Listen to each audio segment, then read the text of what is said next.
Daniel Bush, top officials say the White House is behind the terrorism of their population and new evidence from 9/11. Coming up. Whistleblowers leak U.S. talks with the head of Al-Qaeda. World Trade 7 is shown on Times Square.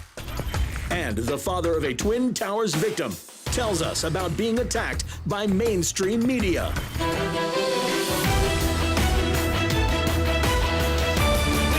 Decades of terror against their own population blamed on extremists has actually been funded and planned by the White House. Top-level officials in the government and the CIA confirmed.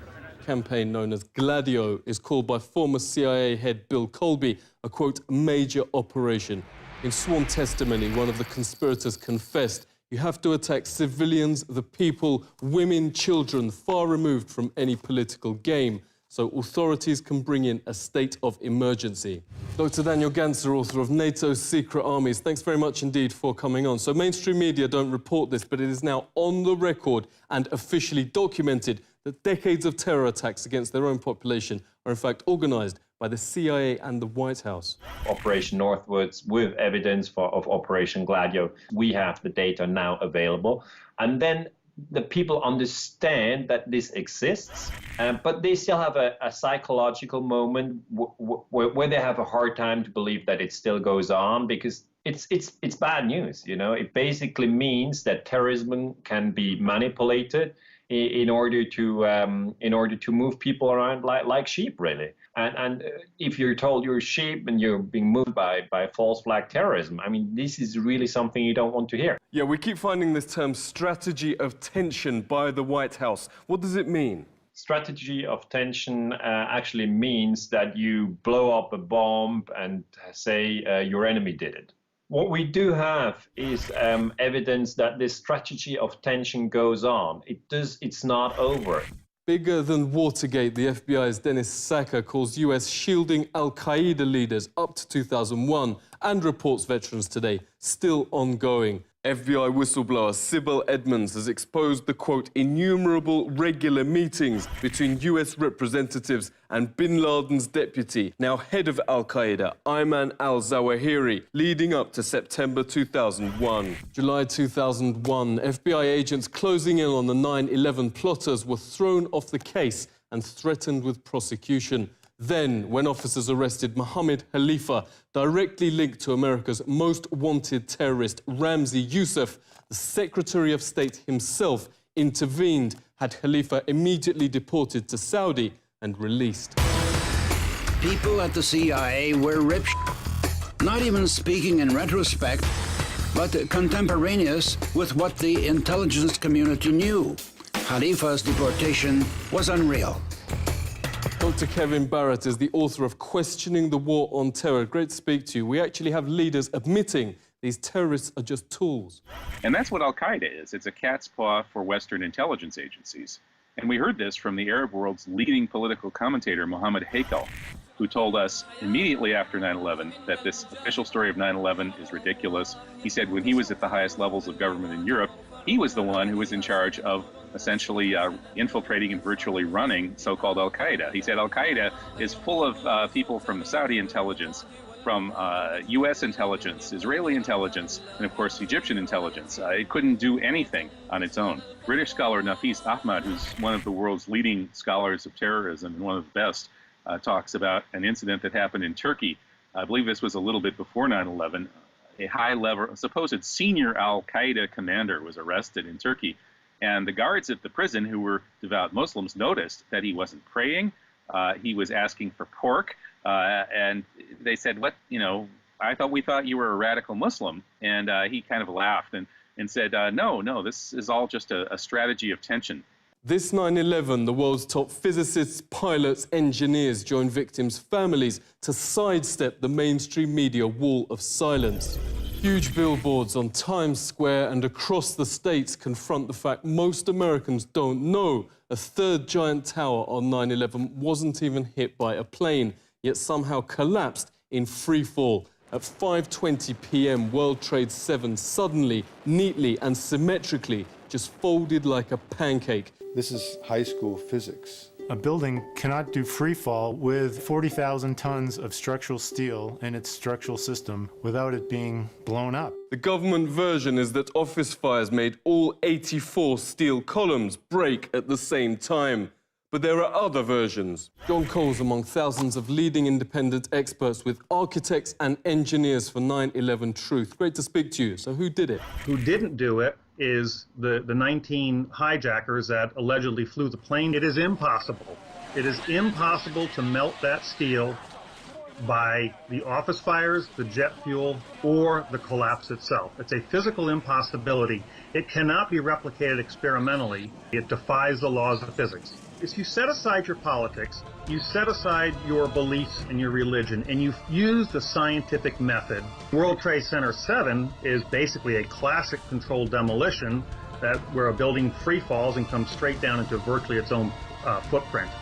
The only explanation that explains all the evidence, the nanothermite, the iron microspheres, the high temperatures found out there, the free fall, the uniform, what I call the uniform acceleration of the towers, when those came down, there was no impact or jolt when it hit the undamaged section below. Because there was no jolt, something blew those towers out, allowing it to uniformly accelerate downward. The only thing that makes any sense at all from a scientific perspective is that those towers were blown up.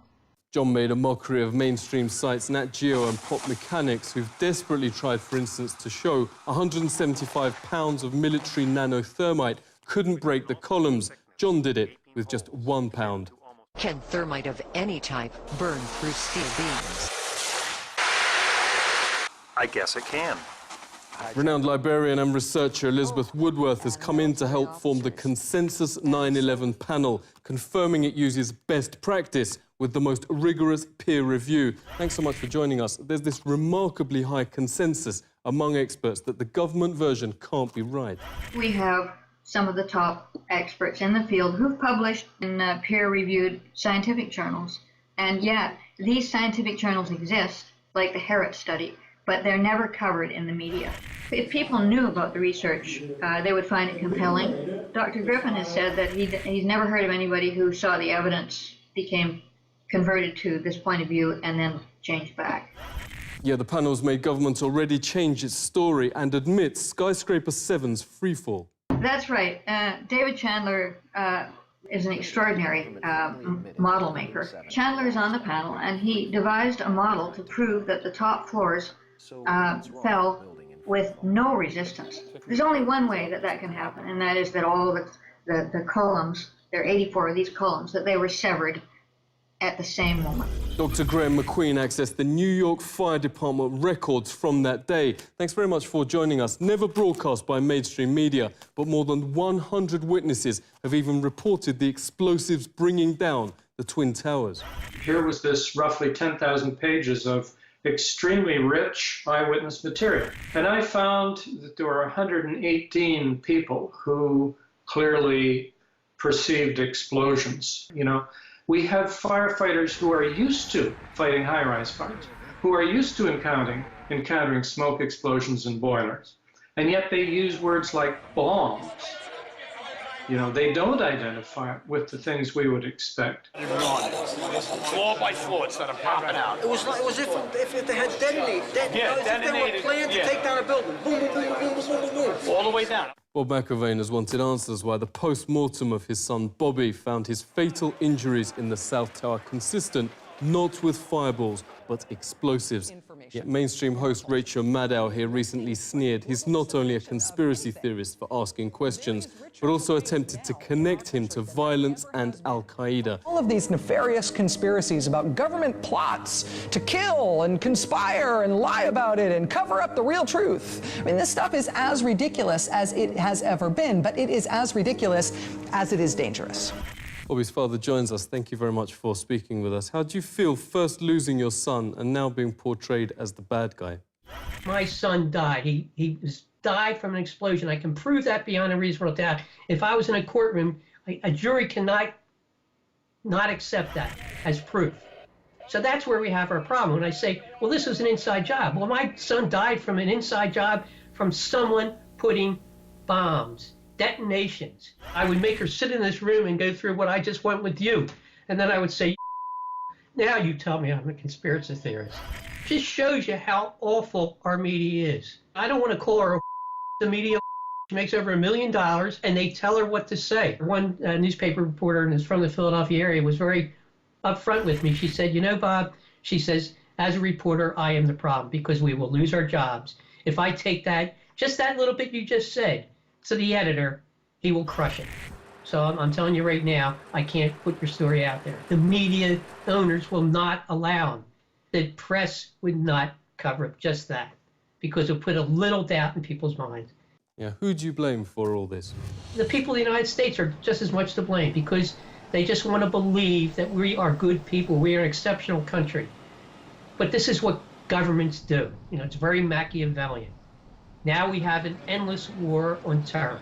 I know what these people in Iraq, I know what these people in Syria, I know what these people in Libya, Afghanistan we're going through because they're all losing children. And that's what it's all about. Everybody's losing family members. And it's pure hell. So that's it, Daniel. Tomorrow, Congress votes to bomb Syria, the latest war of the post-9/11 era. The US would now officially be al-Qaeda's air force, notes former Congressman Kucinich. But America's had enough. 9 in 10 oppose this invasion, the most unpopular in history.